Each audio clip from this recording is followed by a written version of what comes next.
Hello, everybody. My name is Julia Hamann, and we're here at Künstlerdorf Schöppingen. And this is our summer school, Making Worlds, which is in collaboration with the VHS, the Adult Education Center in the area and the surrounding towns, and the CIN, the Center for Interdisciplinary Research on Sustainability of the Universität Münster.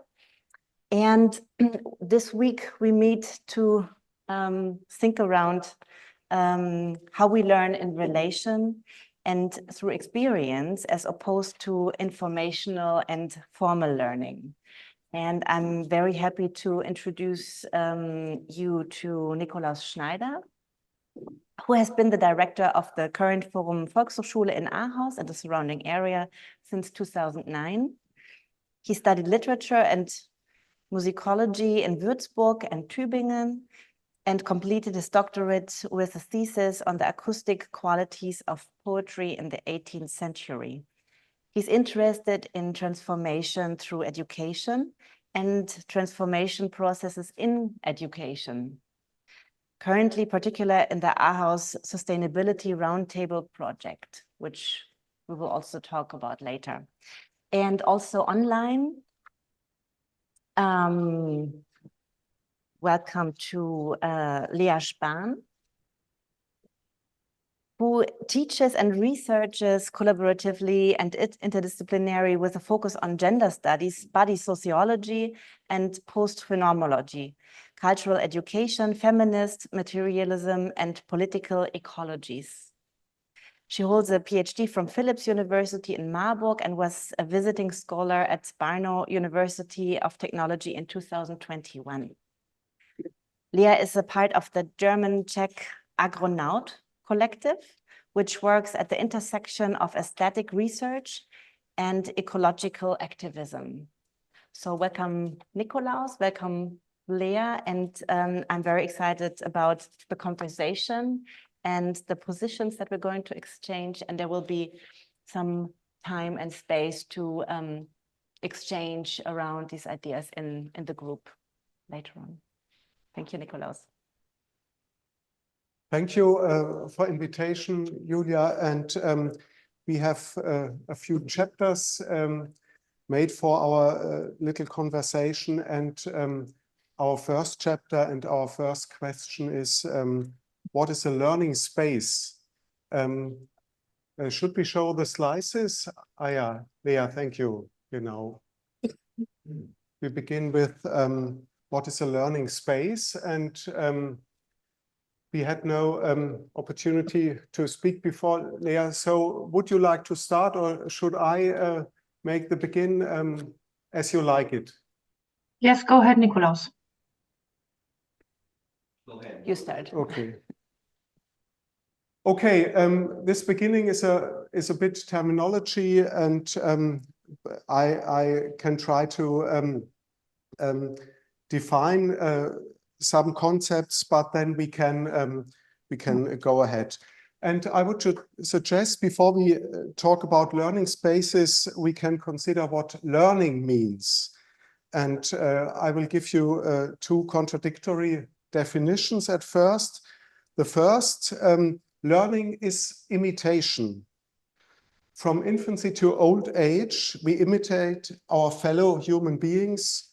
We try to copy the behavior that seems successful, attractive, and useful to us. And the second purpose, quite contradictory, is learning is remembering. Through learning, we discover the abilities that are inherent in us. Learning deepens our relationship with ourselves. When we have learned a lot, we have fully developed our individuality. In both definitions, learning is a relational process.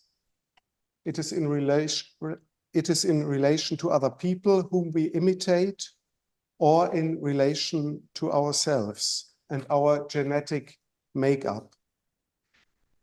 I think we don't have to decide in favor for one definition. Both are probably relevant, and a third one and a fourth one and so on even would be relevant. Now we can discuss, where do these forms of learning take place? And I would answer, probably everywhere. Our whole life is a learning space for imitating other people and for finding ourselves and our inherent abilities. But today we want to talk about specific learning spaces, and I would like to ask you, what images do you have in your head when you hear the term learning space? And it would be interesting if we collect all the pictures and images, how different they are. And at the beginning, I would briefly draw two possible images of a learning space. That's my learning room 1. 10 identical desks with 20 pupils in uniform sitting at them. The desks are exactly the same distance apart and arranged in a rectangle. The pupils are looking straight ahead at a teacher standing at a blackboard. The blackboard has a system of lines in which the teacher writes letters. The pupils have sheets of paper in front of them on the tables, which are also printed with a line system. The pupils have to repeat the letters on the board on their sheets of paper. Obviously, the pupils are supposed to learn to write. Okay, and now my second learning room, like this. A baby who can just crawl is on a colorful carpet. There are different objects on the carpet, hard and soft, round and square, small and large, made of plastic, wood, or fabric. The baby crawls on the carpet and explores the objects, puts them in his mouth, draws them, stacks them on top of each other, tries to change their shape. We don't know exactly what the baby is learning, but we can be sure that it is gaining experience. The baby could remind us of an artist in his studio. So, very contradictory, I think. What can we see from this image? Learning could be, on the one hand, individual, private, on the other hand, public, institutional. But in any case, we see learning is a setting. It is a certain blanket with certain objects on it. It is a certain classroom with a certain teacher. Every learning space includes and excludes. The baby only has the objects available that his parents have placed on the blanket. Other babies have other objects or perhaps no objects at all. The pupils have the opportunity to learn to write in a group. The lessons may be strict and boring and regulated, but other children of the same age do not have this opportunity. They are outside the learning space. So I think we have two quite different wishes for learning spaces, wishes that are not always compatible. The first wish would be learning spaces should be as individual and free as possible. We've heard it tomorrow in the round that we have heard this wish. We wish in perspect to the baby, we wish a large crawling space with different inspiring objects. We want there to be no limits. The baby should be allowed to play on the blanket when it feels like it. And there should be no restrictions. The second wish is learning spaces should be accessible to all. All children should have the opportunity to learn to read and write. And I say it for my institution of adult education, all refugees who come to our region, who come to Germany, should have the opportunity to learn German. All people who want to express themselves artistically should have the opportunity to create art.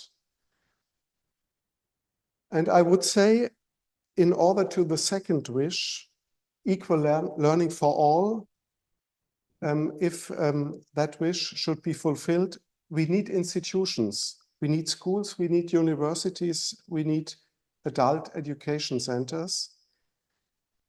We expect the state to create educational equality. The state achieves this by establishing educational institutions. However, in order to fulfill the first wish, free and individual learning, we need to criticize the institutions, to deviate from their logic, to dissolve their rules. And I think these two wishes are not always compatible. So that's my beginning of a little draft on learning rooms, learning spaces. Yes. And I think Leah would maybe like react to that or introduce her positions on the idea of what is a learning space. Yes, very much. Thank you, Nikolaus. And hello to all. I would have loved to be present in Schöppingen as well. I fell with my bike and had a concussion, so I don't feel like traveling would have been the best idea for today. But I'm happy to be here online. So this perhaps first of all. And yes, we had very exciting preparational or conversations, and I think we'll go into these conversations as opportunities to engage in very different positions and to interact with each other. I'm also very excited. I really like, Nikolaus, your idea to collect the different ideas and pictures of what a learning space could be. And I'll try to sketch my own ideas. So coming from like a very phenomenological and sociological perspective to learning, my first approach to what is a learning space always starts with the body. Perhaps our first space of experience is a presence in the womb, being born and becoming aware of being a body. So the first learning space is starting in learning to inhabit a human body as humans. When we talk about humans or human bodies, so I would like to suggest that also in addition to Nikolaus' propositions, that learning happens everywhere. And I would say yes, and it's based in the body. It happens in very different contexts. And you mentioned this very nicely, Nikolaus, that contexts can be inclusive, inviting, or exclusive, reserving spaces for specific people, for specific capable people, or differently specific abled people. And I think Germany is a very good example for institutional failure in inviting a very diverse range, a very huge diversity of people into learning spaces. However, I think I would like to stay with this image of the body as first learning space a little bit, because there is a lot to say, like a lot to ask about. So what is a body? And I'll try to sketch this from my perspective a little bit, and we can come into discussion and conversation later on. So first of all, there is the differentiation of having a body as object that I can touch, like I can touch my ears, I can sort of find the ends of my body at every moment, but I also am a body. And being a body is a different state in a way, because I can see different bodies, but I can never exit my own body. So in a way, my body defines any learning space, because the primary source of orientation toward the world is my body in itself. So when we speak from this 0 point of orientation, my own body, then only we have something like in front of me, in my back, left or right of me. So the body in a way is the primary orientation in the world, and it is open to the world, because as humans, we are open to the world through our senses. We can hear, we can taste, we can smell, we have eyesight, and we connect and also engage with our world with and through the body.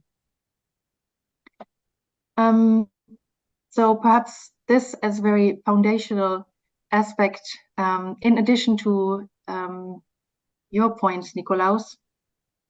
And I think then if we talk a little bit more about spaces, what was already mentioned, that they can be very institutionalized or more private, that they can have disciplining, so they can be in a space of discipline or disciplinating bodies, putting them in a certain position, suggesting a certain behavior, suggesting a certain right or wrong, a certain choreography through space, a certain way of being to each other. I'd like to pick up your example, Nikolaus, because it was very nice.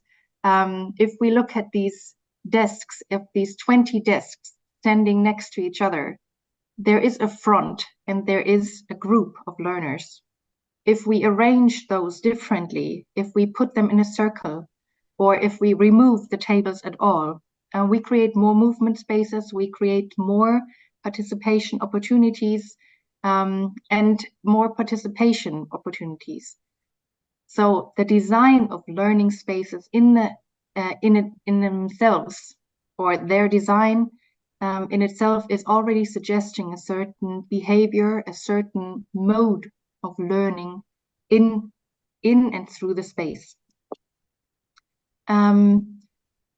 When looking at space from a sociological perspective, perhaps one more thing to add. For a very long time, we thought that spaces are like containers. You can enter them and you can exit them. They're kind of given, and they have very certain borders.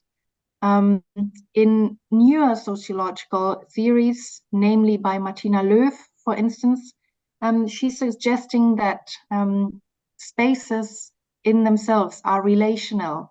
They are constituted through our practices, through the way we are and move in them, through the way that things and humans, other beings, are arranged and to each other and interact. And she calls this spacing and synthesizing, so that spaces come and grow and come into existence through the way that we act in them. Yes, perhaps these are the points that I wanted to bring in.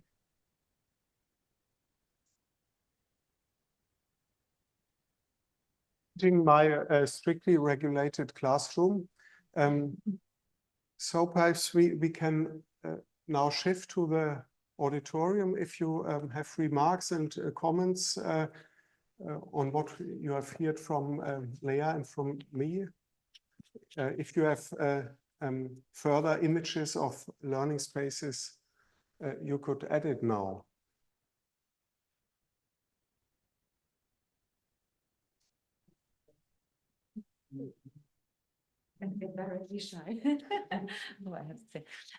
For me, the first thing which came in mind was also inviting qualities to a learning space. So I was less like busy with how the arrangement is, but also, for example, like qualities like playfulness and maybe we collect together in other qualities. I don't know. Yeah, playful was definitely the first thing I thought of.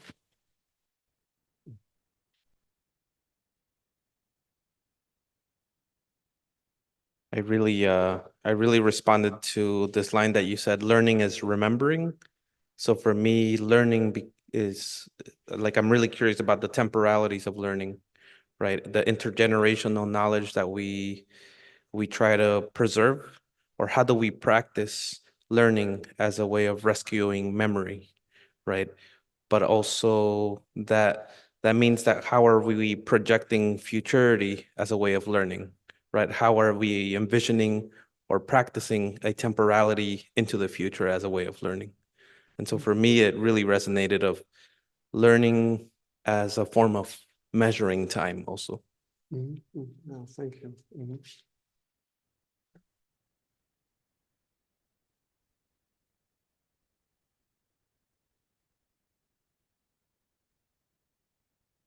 Should we now start the second chapter, or I think so.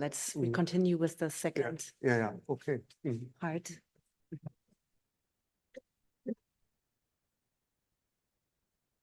Oh, Cornelia,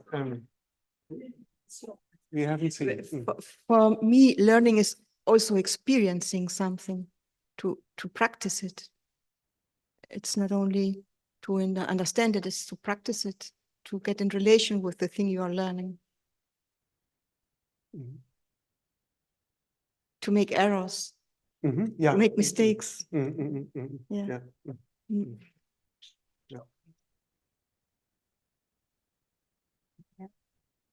I mean, I can add.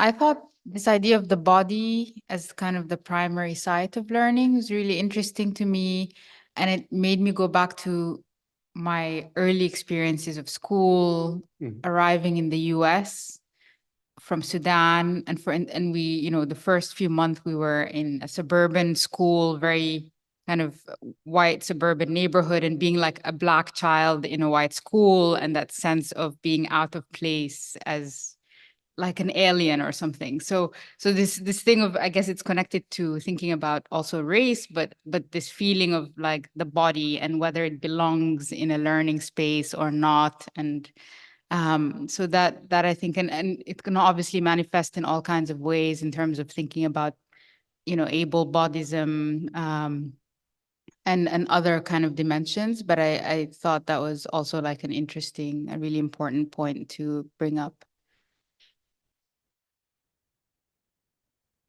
Yes, thank you. I think this was also very interesting point in regards to what is the focus of learning, and can you like channel it, or that there is like so many like layers to it, that some of them are anticipated and planned, and also being like in an environment, it's there is the information maybe that's processed, but there is another layer of experience and information that's also perceived and digested, and part of the process that happens in these spaces, and in this time of being in relation with others and with an environment.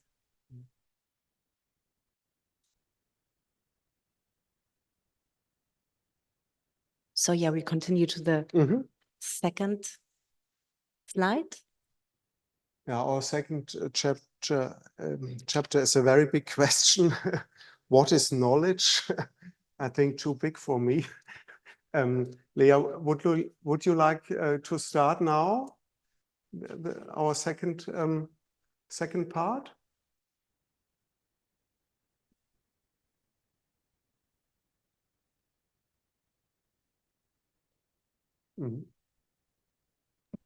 Yes, sorry, I couldn't unmute myself.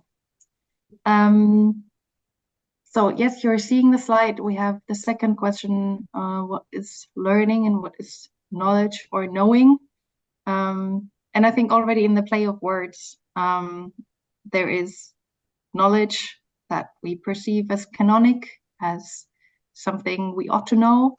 And then there is knowing as a person, like in a personally acquired, experience-based knowing. And this is very much connected also to the discussion we just had, or your contributions, and also this question of what is learning. This is why we kept both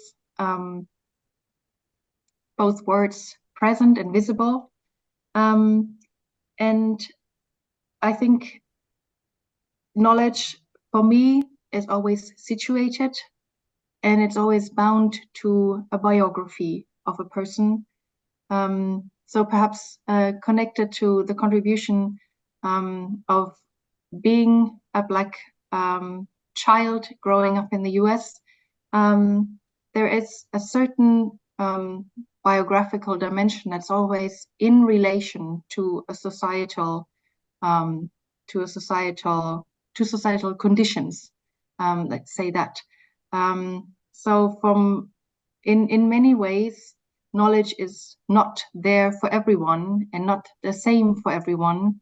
It is something that is bound to the body and situated in, and here I'm quoting Donna Haraway, a posthumanist and materialist thinker, who's very much known or discussed these days, actually. And in her way, she wants to express that knowledge is always embedded in specific contexts, that it is always embodied, and I spoke on that aspect already. And thirdly, that it is connected to responsibility. And I think this is very important because for a very long, like still, there is something like objective knowledge where we think this is what we find in the books. Perhaps this is what we Google now, while like when we use Google, now we're encountering more an algorithmic logic to knowledge, something that is based on majorities, on probabilities, rather than, you know, going to a book. But what is the difference really? Could be a very interesting question. And for a very long time, we've been thinking that knowledge is produced through an objective distance, through a distance of an observer, of a researcher, of a person to a situation that can then see a situation as a whole and make judgments, bring out insights, and sort of put them into a formalized form. What Donna Haraway wants to stress with this word of situated knowledge is that it's very much connected to power, where what kind of questions we address, how we encounter them, how we want to encounter them. And I think this is especially very interesting when we come to artistic practices and artistic research, and their ways, like in these ways of bringing forth and bringing about knowledge, as opposed to, for instance, scientific research. While I do not want to open like a polarization here, however, it is very much connected to power and to responsibility, in the way that we are responsible for the way that we pose questions, for the way that we formulate questions. What are they actually inclusive of? And what is this knowledge, or what is the produced knowledge not addressing? So usually when speaking about knowledge, we also talk about a huge body of not knowing, of unknown things, of perhaps moments of failure in finding out something or proving oneself to be wrong. So also, I want to also say that, in my opinion, knowledge or knowing is very fragile. And I think we live in a time where lots of already secured knowledge is starting to become porous, to crumble away, and where we have to find new ways of producing knowledge, of coming to knowledge. And I think that a summer school like this, or new ways of coming together to collectively produce knowledge, are also very important steps towards stretching this understanding of knowledge. I think I will stop here and pass it on to you, Nikolaus. Yeah, thank you, Leah. I absolutely agree with your points. I can't give contradictory. You said knowledge is all the time based on the body, is situated to the biography of human beings. So it is very important to criticize the idea of objective knowledge. I think in these times, it is a problem that we have a lot of information collecting outside from bodies in the technologies of information, and the connection between the knowledge situated in bodies and the knowledge situated in big databases is a very fragile situation, I think.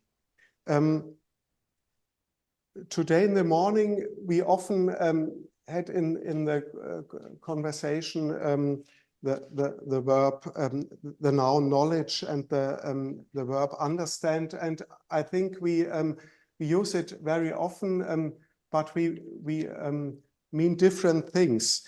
I will shortly make 3 sentences using the verb understand. Whoever understands has knowledge, I think.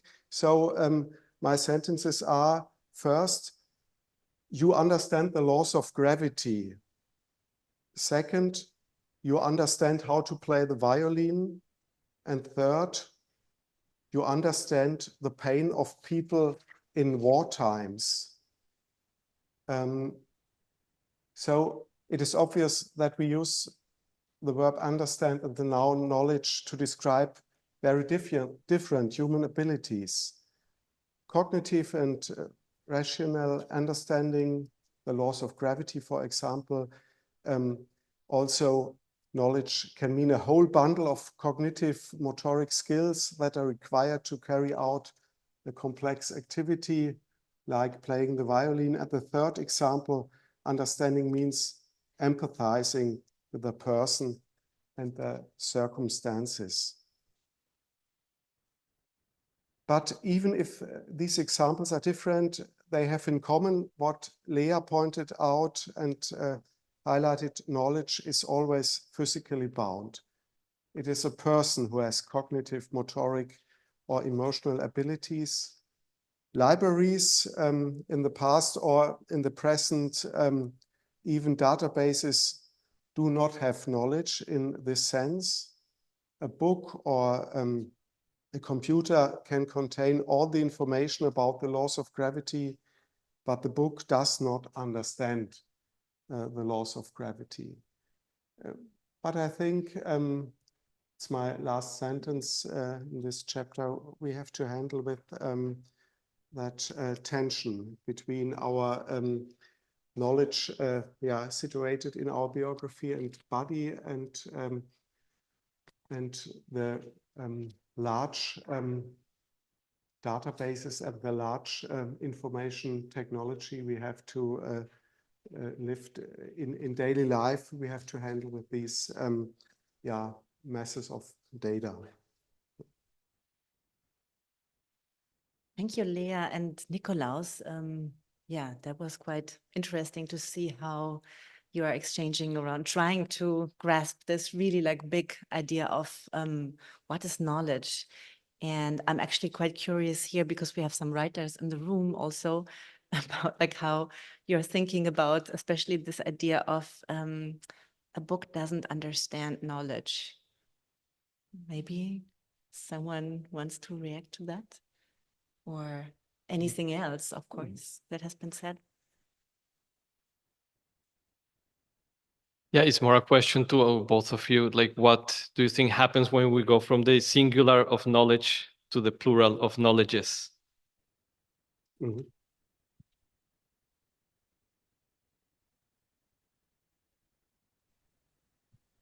I would say the relations between the people and their dialogues have to collect new knowledge. Yeah, each knowledge is body-based, biography-based, and in conversation and in dialogue, we can combine and can connect our knowledges. It would be my first answer. Mm-hmm. I think I'll just jump in right away. I think there has never been one knowledge, but always many knowledges.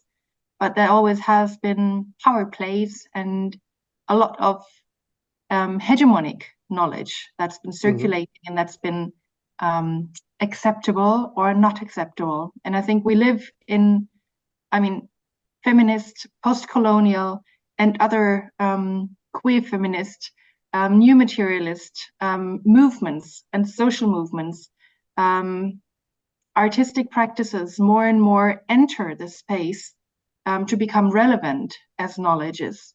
So I think, yeah, perhaps knowledges should have been the word on our chapter, because I think there has never been a single knowledge, but it's but the fact that there is something like a canonic knowing or a canonic knowledge always hints and shows very clearly that it is based on power and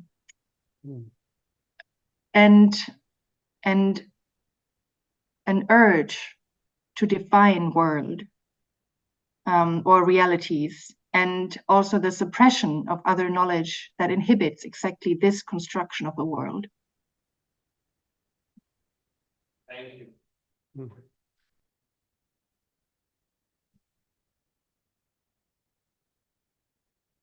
Anyone else wants to share or ask about ideas about knowledges?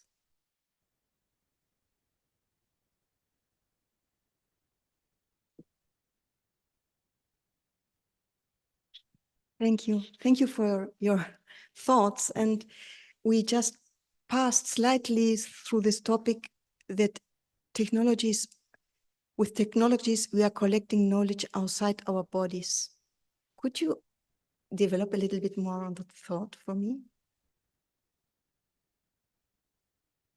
What does this do with our humanity, or where does then the boundaries shift between our possibilities to gather knowledges as humans and to let this do the devices?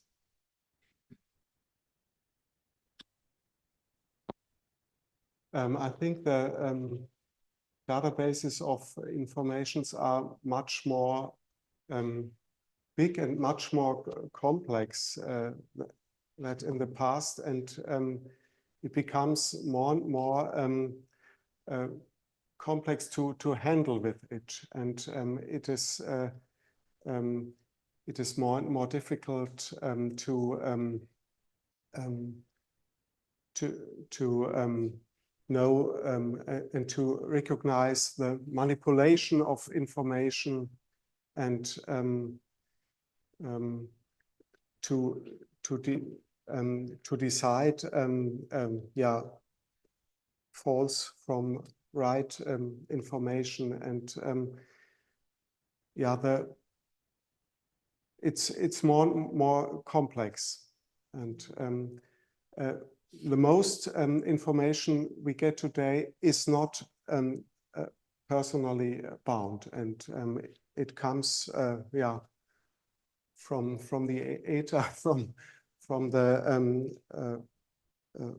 the display of our smartphones, and it's not bound, and we cannot make sure it in dialogical settings. Mm-hmm. Thank you. I don't know what kind of strategies you have to empower, I don't know if that's the word, empower the traditional knowledge and give to other knowledge like a chance to be represented and be important.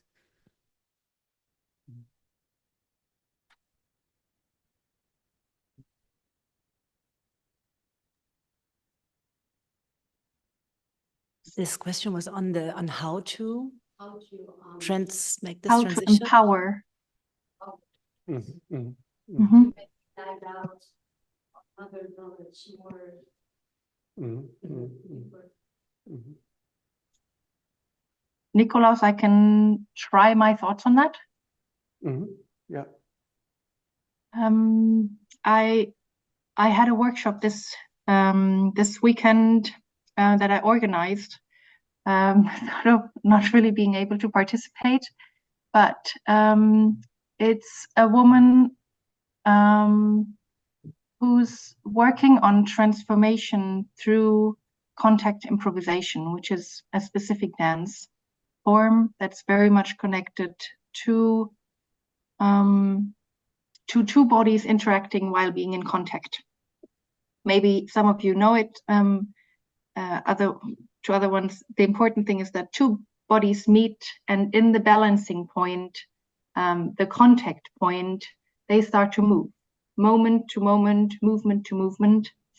And I practiced this for a very long time, and I think for me, first of all, it's giving up my standpoint, and it's starting with listening.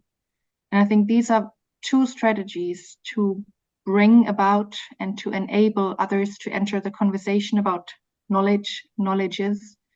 And I would say listening and changing perspective, giving up my standpoint, and perhaps even entering a state of vulnerability, of being questionable, of becoming unsure, and perhaps trialing, simply trying out something together,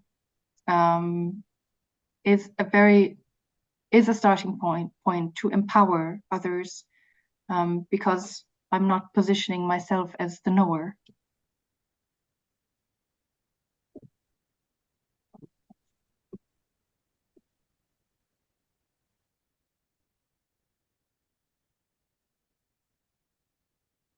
Hi, just going back a bit to the, let's say, technological, like information.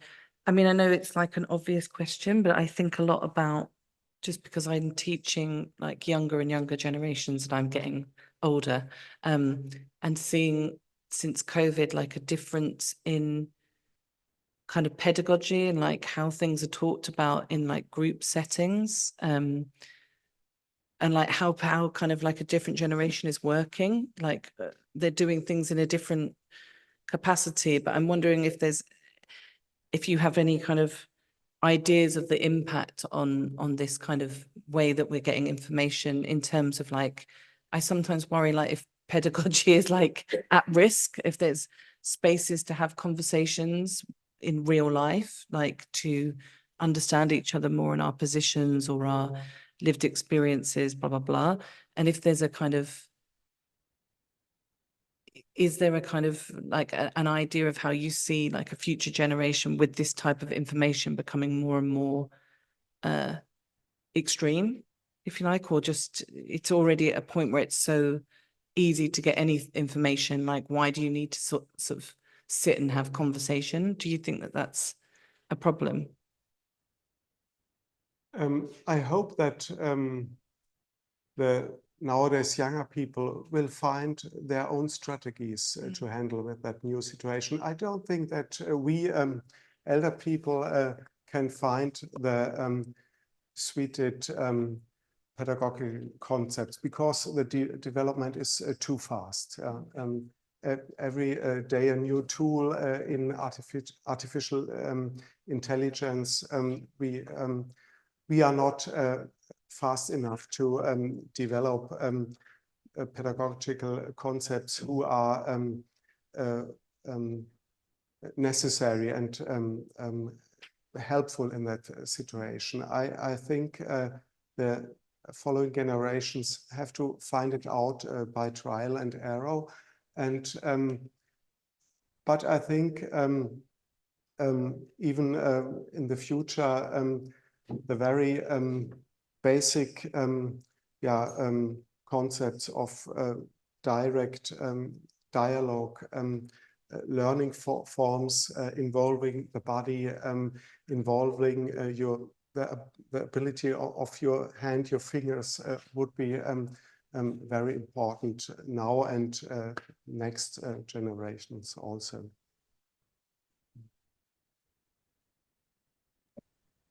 And if I may add, I also think, in a way, I don't want to say these are the new generations. I think they inherit, they hugely inherit what we have created as prior generations. And I wouldn't I wouldn't also count myself to the youngest generations, because I'm puzzled by their abilities actually already. I'm already feeling like I'm not meeting, like not up to what their usage of technologies, apps and programs is.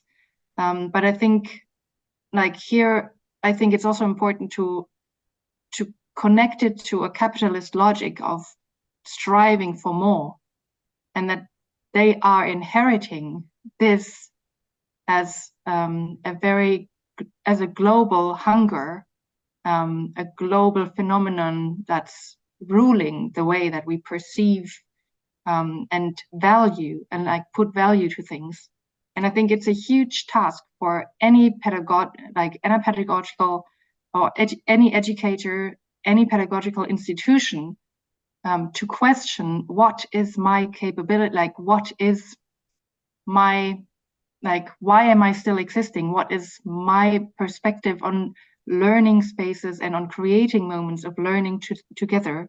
How can I actually be a space that's not about information gathering and quick acquiring or quick acquisition of a knowledge tool or some information, but how can I create meaningful and connecting spaces of learning?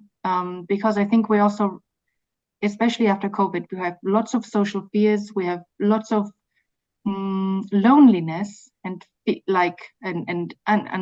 insecurities of entering collectives, of meeting people, of being in insecure or in new spaces. And I think these are challenges that we need to face as institutions and also as educators, to offer something which is exactly present, which knows about these situations and which wants to tackle them.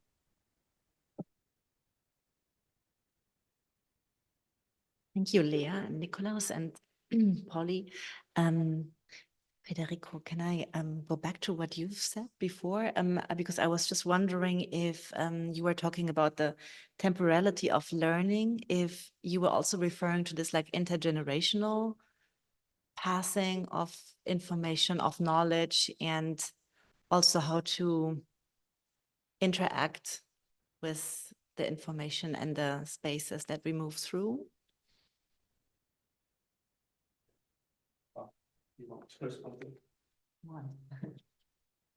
Yeah, I think I was thinking a lot about like intuition, and intuition is a lot about feelings, about emotions, about sensations that is often has been negated by, let's say, like Western learning even science, right?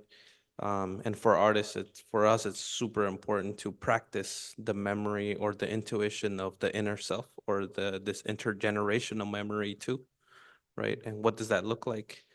But when I'm referring to temporality of learning, it's not just looking back or remembering the past, but also seeking or imagining or constructing futurity at the same time, right? Thank you.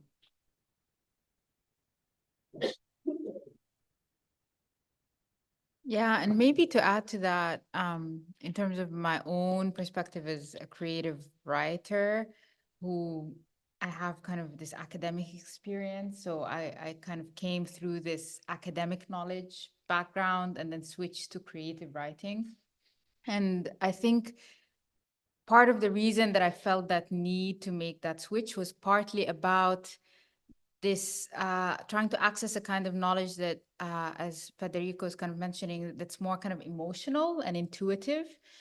And thinking about, for instance, writing about Sudan, which is my place of origin, and the way that the knowledge that you have about places like Sudan is often very factual. It's like, okay, there's a war happening, X number of, people are dying or dead or whatever. And I sort of wanted to get beyond this like statistical, factual sort of knowledge to another dimension that's much more like the sort of emotional experience, not only like what is the factual reality of a war, but what is, for instance, the emotional reality of a war. And that's something I think, that creative writing can do in a way that journalism or whatever policy analysis reports or something like that can't do in the same way. So yeah, so I'm interested exactly in these kinds of knowledges that are arrived at through kind of more intuitive or emotional pathways that maybe aren't, that aren't as formalized or kind of, as rational or sort of somehow relegated, I guess, in a sense. Yeah.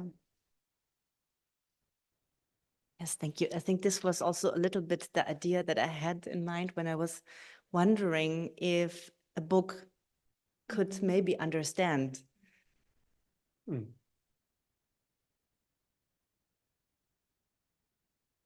Thank you. And I would like to share, I should be like this. I would like to share an experience, a recent experience that happened to me. I'm writing an essay about my practice, and I started that essay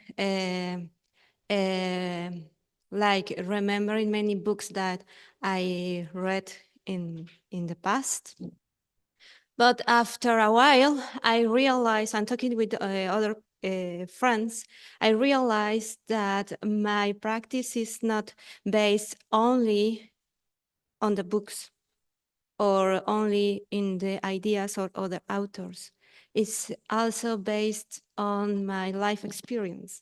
And my life experience is very touched by my mom, for example, or by, as you said, by my body. So it for me was kind of difficult to realize that after many years reading about the colonialism, about feminism, about the knowledge of the body and so on, I just realized very recently that I was replicating that kind of hierarchy, no, in my greeting, no, not in my videos, for example, or in my sculptures, but in my greeting, I was replicating the hierarchy, no, of the knowledge. So I was forgetting the knowledge that my mom shared with me. I learned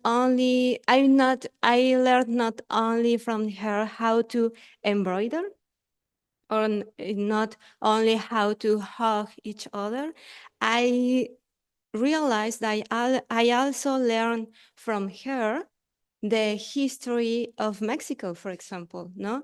Because each day she shared with me the stories of her grandparents, of her grandmother, or her own stories related with the land and the conflict in Mexico, sharing the private and communal land, no? So I want to say that, yes, outside of the academic, you can learn very sensitive knowledge, but also very historical knowledge, not recognize it by the academic. No, I don't know if I'm clear, but yeah, that is, it's a shame for me to discover that only very recently, but that it's something that you cannot learn only from the books. No. Thank you very much. I would come back to the role of books and stories and narration. I think books and narration is a great memory for knowledge. I just want to point out that a book itself cannot understand. Only the person who has read the book and can actualize this knowledge. And this was my point. Perhaps it was misunderstandable.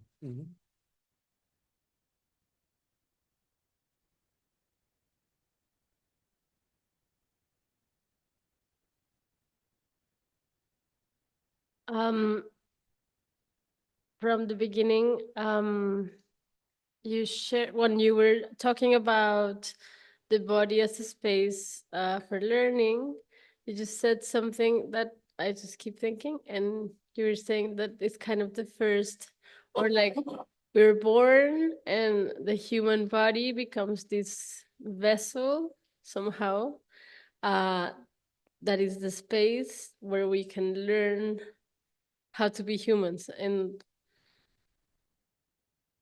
I'm thinking about that a lot because yeah, like bodies, there's many bodies, and we then are kind of inhabiting the space of a human body, but it's also an animal body. And I think there's a lot of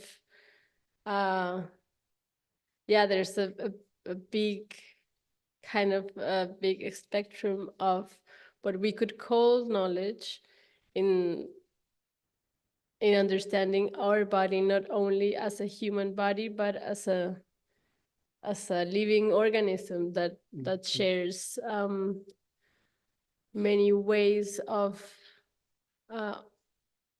yeah, of kind of adapting and learning how to exist with things that are non-human. And yeah, then there's kind of that, there's a big opening there that also transformed this idea of knowledge into something else, and maybe like new language needs to kind of emerge in that sense.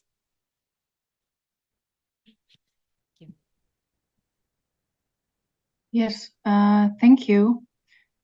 I think that's a very important point, not only to look at the humanness of the bodies, but also their organismic structure as a very fundamental,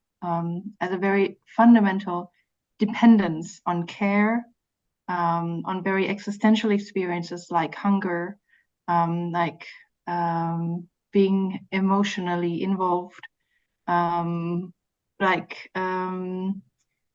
putting things in the body and allowing things to go out of the body, being reactive. I think there's many aspects that don't distinguish us from any other living organism.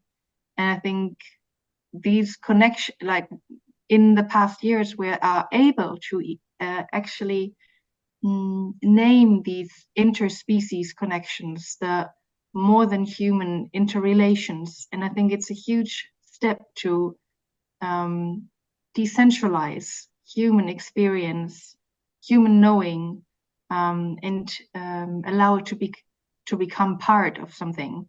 I think we're actually entering our third chapter already, which was which had the heading, how do we achieve a learning in relations? And I think your question is already heading towards that direction, this learning from the other, learning to understand, or understanding through learning that I am part of something. And I think Nikolaus and I both wanted to give examples from our practices or from our institutional involvements of this learning in relations, which is very much connected to this topic of making worlds, or world making, if we want to twist it. And I think for me, of course, I'm always very much, I'm trying to bind it back to the body, as there is no knowledge that I could acquire without my body. And I think this interconnectedness starts with breathing, with having the organism, with the exchange of oxygen, which the dependence on like a planetary ecosystem that is granting my breathing, my need for oxygen. I think there's beautiful writing, academic writing, and also other ways of writing about this, and other ways of making this an experience.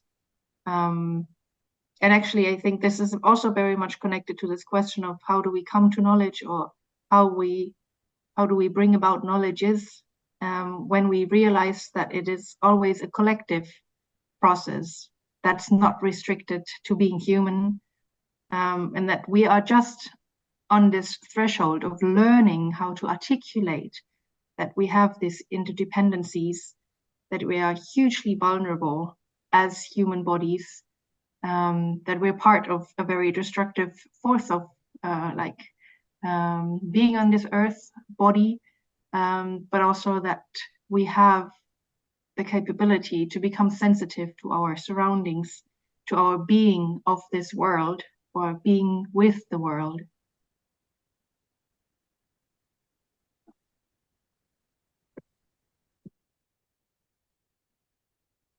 Yes, thank you. So I guess now we are in the third chapter. So maybe we officially enter this space. Okay, our third chapter, how do we achieve a learning in relations, was our question. And Lea, my example is very focused on the Adult Education Center NIHE. So if your focus is wider, it would better if you start, I think. I'm not sure what your input would be. Yes. Well, my input was about like opening the spectrum of my own engagement. One, of course, being in a university teaching, with a focus on learning through the arts. And we call it kulturelle Bildung in German. So it's very much experience-based, artistic and aesthetic learning, aesthetic meaning through the senses. And I think it's a huge challenge always to keep this learning in relations in exactly these institutional spaces, because I'm grading my students, and yet I do want to establish a relationship where they are able to enter their own learning process through curiosity, through a researching mind and body. So this is one, and on top of that, we're trying to teach teachers. So learning in relations is very much about clarifying becoming aware of one's own like implicit gaze to others, towards the world. Because if we don't start to reflect our own gaze towards the world, our own sort of implicit knowing and judging towards the world, how could we open learning spaces? So we start from very much reflecting one's own biography, one's own institutional biography, and one's own aspiration to become a teacher or a pedagogue. So that's one aspect of learning in relation, because this is very much focused on the relationship between students and teachers, between me as a teacher or educator and my students, and trying to negotiate how do we meet without creating power imbalances or reproducing, obstructing, inhibiting. So that's one example. And I think in my artistic practice, and I'll focus on one aspect, I'm in a collective of an international collective between Czechia or Czech Republic and Germany. And we try to hold symposia, perhaps a little bit like the summer school, but far less institutionalized or far less homey, I would say. So we host a symposium usually out in nature. We've been hiking on the Czech-German border, or we've been living in a like old train wagon for a week. So we decided to expose ourselves to landscapes and to our national or European, perhaps world histories. And we try to co-live together. Last year, our topic was ecologies of care. So we wanted to try to co-create a living space together in respecting our surrounding, becoming sensitive to rhythms, needs, and also generosity of the place that we were hosted by, basically. And I think there we really meet the very different ways of acquiring knowledge by observing, by simply being somewhere, by producing something or an artistic idea. But like the simplest way of learning in relations, that we want to expose ourselves to a place, to the other participants. And that for us, this is the start of learning in relations, this exposing oneself and perhaps even the devotion to that, to simply staying there. And I think I'll pass it on to you, Nikolaus, and perhaps we can hear more examples. Mm-hmm. Thank you, Leah. And it's, I think your example is amazing because you told us you have free time to reflect your learning in relations. And in the practice of an adult education center, we every day reach the limits, and we reach the limits of our institutional logic. So I can give you two very different examples from our everyday learning praxis. We can observe in our program, in our adult education program, very different learning situations and also very different relationships between the learners. I will give you two contrasting examples.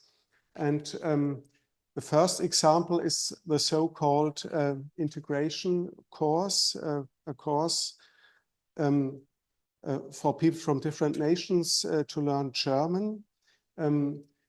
These courses are financed by the state, and they are very strictly regulated.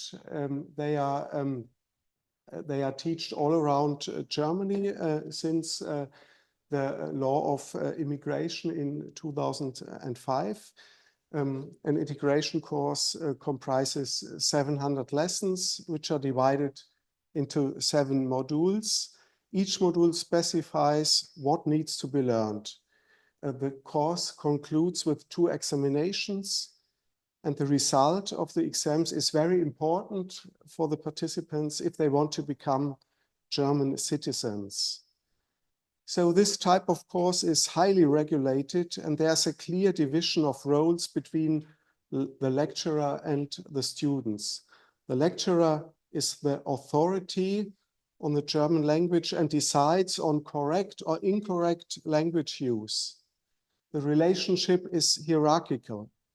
Of course, emotional attachment is also very important in this hierarchical setting. A good teacher empathizes, can motivate, and can perceive his students not only as learners of the German language, but as people with a life story. What I would like to emphasize, even in a learning situation that we see as hierarchical and highly regulated, a good and appreciative relationship can exist between the teacher and the students. And we hope that it would happen often in every day. The relationships between learners are also particularly important for good learning progress. The integration course is something like a social agency. The learners strengthen each other and support each other in everyday life beyond the course. Although, and on the one hand, we criticize this type of course because it is so highly regulated, but we need this setting to help many people learn German in a short space of time. Learning German is not a voluntary decision of the participants, it's a requirement in order to be able to live here. Now, my second example, even from our adult education center, is the so-called Ahaus Sustainability Round Table. It's a citizens' initiative that is coached by the Adult Education Center. It emerged from the bottom up, from the grassroots. People in Ahaus came together and said, we want to make life in our town more sustainable. We want to create better paths for cycling. We want more flower strips in our town. We want fewer trees to be felled. The Adult Education Center didn't have any learning opportunities for these committed people, but we listened and asked ourselves the question, how can we provide support? How can people better achieve their goals? For example, we organized conferences at which people could present their sustainable goals and gain supporters. There are no hierarchical learning relationships in this sustainability roundtable. Learning here means listening to each other, being attentive, doing something together, working concretely on changes in the city. The learning relationships at the roundtable make it clear we can only change our environment together. We need many people with many talents.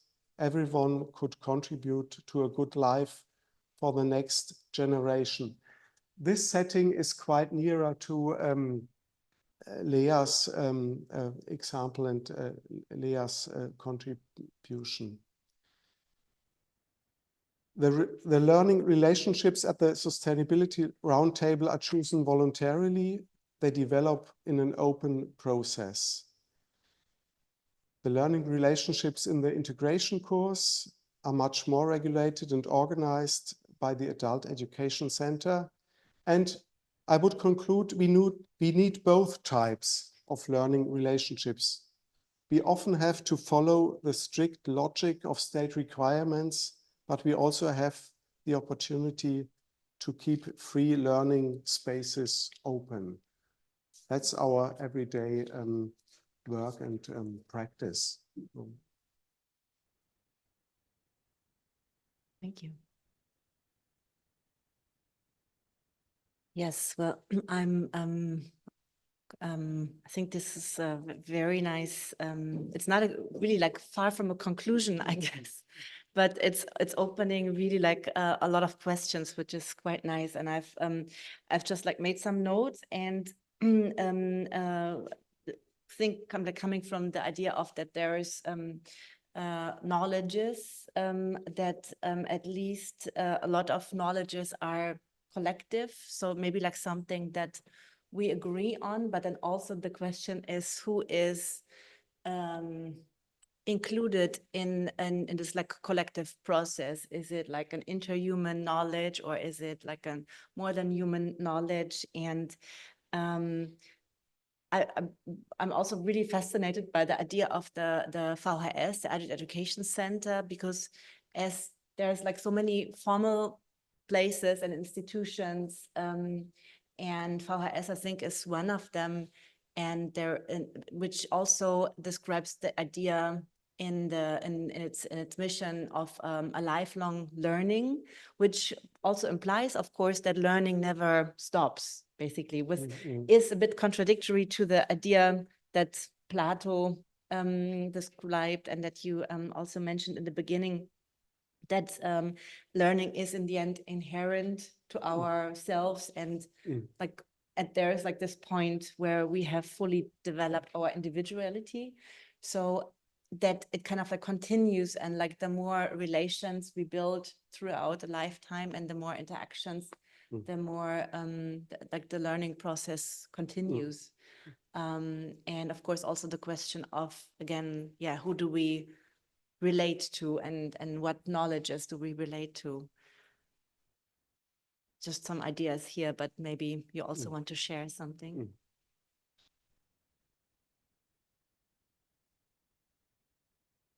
Thank you.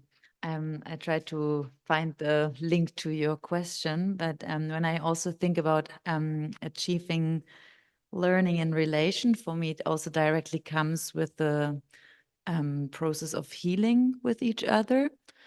And I imagine like, okay, I have access to the knowledge in my body. And for example, I don't know your name again, Fatim, she has access to her knowledge. And we are communicating subconsciously on the whole time, and somehow our bodies learning from each other, but also healing with each other. And then there is the subconsciously knowledge of my ancestors and your ancestors. So actually this is something also always to think of, how many levels we don't have maybe subconsciously access. And I would say I'm the first person from my family in the generation who steps out of a very like-minded bubble. Like, imagine, I don't know how it is with your parents and your father or your mother, if they were able to access like a very interdisciplinary environment. And I think there's a lot of potential we can access now. I don't know if this makes sense. A lot of levels.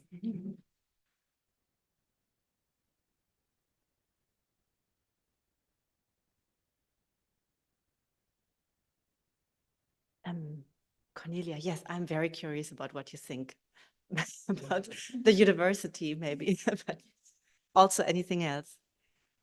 I was thinking very much, thank you very much for your thoughts, because I come from an environment that is very, there are many requirements at university, what you have you have to get points, you have to get credits, and that influences so much the learning process. And it's very difficult to struggle against this, because the students sit there and calculate, what do I need? And there is it begins a mechanism of a learning that I think neither of us enjoy, not me and not the students. And I was so grateful that you said to achieve a learning in relation is to expose oneself to the others, to expose oneself to the others, and not to compete with the others, or not to strive to try to reach a goal, but first of all, expose yourself to the others, to listen to the others, and to engage with the others. And then I remembered what we did here 2022. We had the program at the Künstlerdorf, Learning from Nature. And of course it can be naive. We always had a thought again, well, it's a naive thought to think to learn by nature, but at the end, we learned so much from nature. If you expose yourself to this thought, I would like to learn from nature. What can I learn? The temporality. I can learn the abundance that creates resilience. I can learn regeneration. And even though, as Leah said, we are just beginning to imagine a more fluent relation with our more than human entities. To relate with them, to expose ourselves to them in this way, helps us to imagine how our relation could be with other people also, in our society also. And that is what permaculture does, and what the social permaculture is intended to think in this very simple, sometimes statements, observe and interact, create diversity. And they are very simple things you can learn from nature, but they help so much to be in society and to create learning in relation. That was my thought. Sorry that I spoke so much. But the point is that there are certain environments that we have to live in that doesn't allow us this, because there is a certain mechanism that goes straight forward. You have to get this at the end, and you have to make these things. And for me, it's complicated to invite to other ways of learning. In this sense. I think we have two scenarios. On the one hand, here we can think very wide and open, and we can build in our mind learning spaces which are very free, and the people come voluntarily and are very attentive and are in a very good dialogue. But on the other hand, we have a very strong learning business and regulations from the state, from the institutions, and we can't neglect it in total. So I think perhaps it would be important to bring elements of these free and wide open learning rooms into the institutional logic and into the students and her seminars who are collecting credit points and something like that. We have to bring it in. Yeah, I would like to add to this that there are so many requirements, and there's formal structures that of course have their advantages. And I'm really grateful, of course, Nikolaus, that you also take agency for institutions, because they are important in a lot of ways. But I also remember, Fatin, that you have in an earlier conversation mentioned that the importance of systems and the challenges of systems.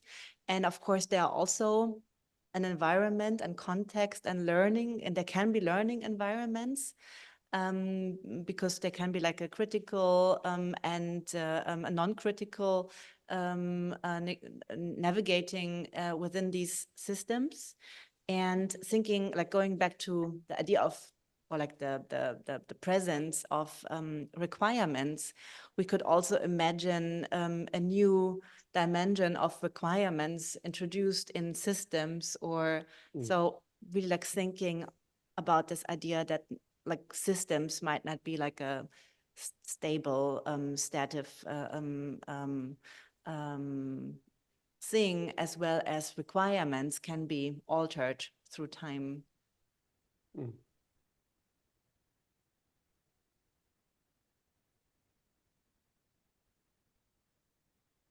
Yes. Does anyone want to add to it?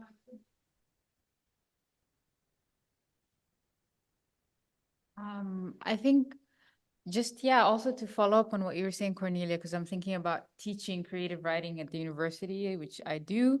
And I try to avoid, for instance, grades, right? So I tell the students, I will give you like a grade in, like, you just write and we'll give feedback and about the learning process. And then, you know, at the end of the semester, you'll get a grade, but don't worry, as long as you're kind of trying, it's fine.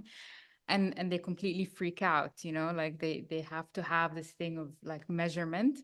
And it makes me think about, yeah, learning environments and the emphasis there is on this, first of all, on like producing something, a product at the end, that somehow the focus is on what comes out of the learning process rather than like the learning process itself.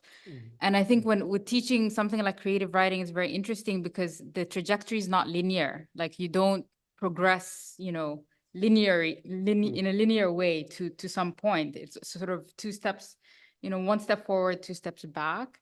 So yeah, so that's interesting, like this thing of sort of the process and why that so much of the emphasis is always on kind of what is the end result of the process rather than like the process itself is something that is very yeah, big, I think, in thinking about this as well. Thank you. Thank you. Just getting back to what Cornelia said as well, like well, like my art classes are so different to when I'm teaching politics at German schools. For example, like it's a highly undemocratic process because when I compare like classes, I always say to my students who are like older, like, what is the system of school comparable to? And then they even think themselves that it's more comparable to monarchy than to a democracy. But I think if we just shifted from this very formal thinking of how you collect grades, just like you earn money. Like I think this is something that they compare it to. Like I have to go there just like my parents go to work, and so I have to earn. They have to earn money, and I have to earn the grades. Like to me, it's also something that is very rooted into capitalism as well, and actually, it doesn't make much sense for like people who want to, yeah, for like people who oppose to this, who don't really fit in this thinking of being trained for a certain market. So this is somehow, yeah, like this undemocratic system school that pretends to be democratic. You know what I mean? Like I think this is also not really endangering democracy, but it doesn't really help to yeah, exactly. Thank you.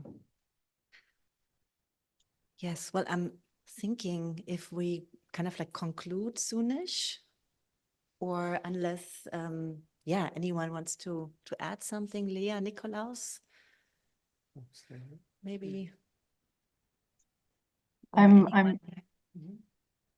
definitely captivated by this thought of democratizing educational institutions and learning. And I think while, yes, there is a long way to go, I think there's also, for me, of course, I'm meeting the students who are simply present or halfway unpresent because they need to watch their cell phone all the time. Because they simply sit through a seminar, or because yes, they're just hunting the points, or the final writing examination or something. There are also those, of course, and I think there is, like, for me, like, for me, this is an ethical question also of how can I, you know, almost in German we have the saying like catch them by their honor. Like, how can I catch them in a moment where it may become meaningful to them because I'm addressing them as co-creators. And I know that university and also other like school spaces don't really invite this because they're highly structured, highly, like there's this very strict rhythm. There's an architecture, there's power, all of these. And yet I'm wondering if we don't have those, we don't still hold those possibilities of democratizing, even if it's just in very tiny moments and single situations, but to give a taste of that. Because also I think understanding democracy means to live it in a participatory way rather than understanding it's, you know, the meeting of different, like the existence of different opponents and political parties and decision making through that. So I would still argue to hunt and to search and to maybe to carve out these like democratic moments.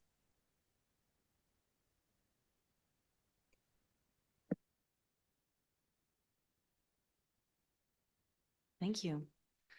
Wow. Yeah, I think this is a good conclusion, really, Leah. Thank you also for wrapping this up so beautifully, and Nikolaus for sharing your experience and very good arguments here, and everybody in the space, and especially also Camilo Pachon.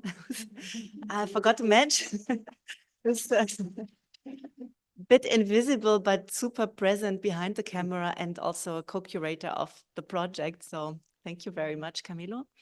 Of course, we close this informal space now and continue the conversation elsewhere. So thank you very much.